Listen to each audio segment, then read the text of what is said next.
Police വിചാരിച്ച party ഓഫീസിൽ കയറി പ്രതിയെ പിടിക്കാം.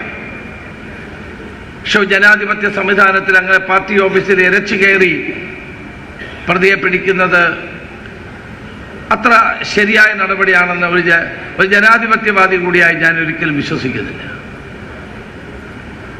അതുകൊണ്ട് കയറാതിരുന്നതാണ്, അല്ലാണ്ട് പോലീസ് യാചിച്ചതല്ല. ഇ ഡി ഉദ്യോഗസ്ഥന്മാർ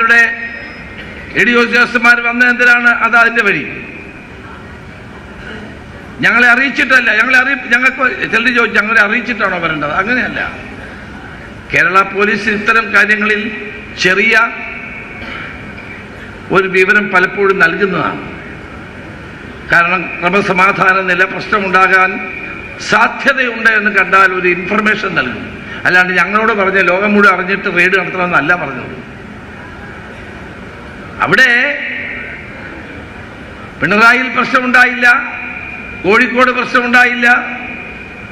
അവിടെയൊക്കെ ഇ ഡി അവർ ഇറങ്ങുന്ന സമയത്ത് തന്നെ പോലീസുകാരെ അറിയിച്ചു ഞങ്ങൾ ഇറങ്ങുകയാണ്. അതിനുള്ള സംവിധാനം പോലീസ് തന്നെ ഒരുക്കി കൊടുത്തു.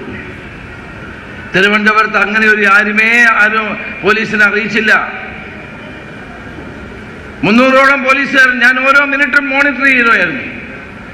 300ഓളം പോലീസുകാരുണ്ടായിരുന്നു. പോലീസിനെ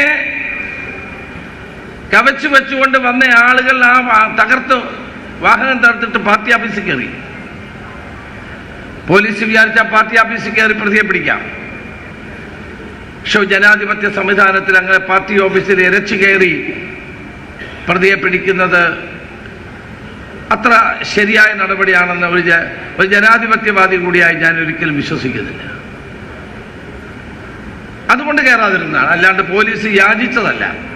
പോലീസ് ആരുടെയും മുമ്പിൽ കീഴടങ്ങിയതല്ല. ഒരു മിനിറ്റ് വിചാരിച്ചാൽ കേരള പോലീസിന് ആ പാർട്ടി ഓഫീസിൽ കയറി ആളിനെ പിടിക്കാമായിരുന്നു.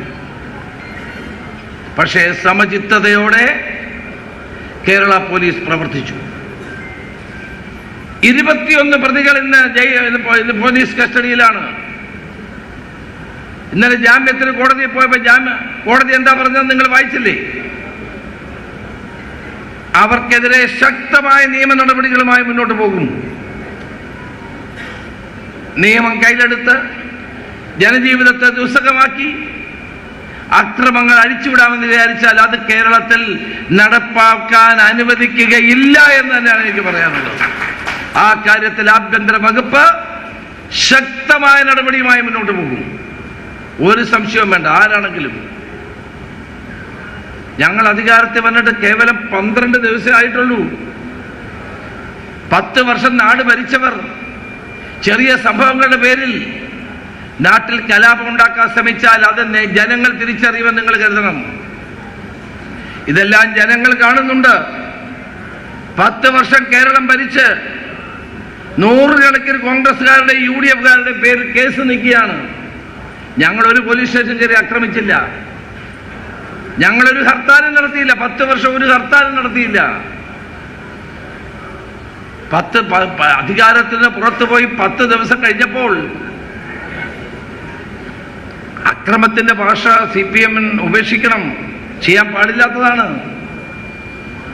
മർദ്ദനത്തിന്റെ പാത നിങ്ങൾ ഉപേക്ഷിക്കണം, ശരിയല്ല ഇത്. ജനാധിപത്യത്തിൽ അധികാരത്തിൽ വരും, അധികാരത്തിന് പുറത്തു പോകും. അതൊക്കെ ജനാധിപത്യത്തിന്റെ ഭാഗമാണ്. അധികാരം നഷ്ടപ്പെട്ടു, അത് ജനങ്ങൾ തീരുമാനിച്ചതാണ്. UDF അധികാരത്തിൽ വരണമെന്ന് ജനങ്ങൾ തീരുമാനിച്ചതാണ്. LDF പ്രതിപക്ഷത്തിരിക്കണമെന്ന്. അത് അംഗീകരിച്ചുകൊണ്ട് മുന്നോട്ട് പോകാൻ തയ്യാറാകണമെന്നാണ് എൻ്റെ അഭ്യർത്ഥന. ഞാൻ ദീർഘിപ്പിക്കുന്നില്ല. ഹരിപ്പാടിന്റെ സമഗ്ര വികസനമാണ് നമ്മുടെ ലക്ഷ്യം. കേരള രാഷ്ട്രീയത്തിൽ എന്നും ഉയർന്നു നിൽക്കുന്ന ഒരു പേരാണ് ഹരിപ്പാട് എന്ന കാര്യത്തിൽ ഒരു സംശയവും ആർക്കും വേണ്ട.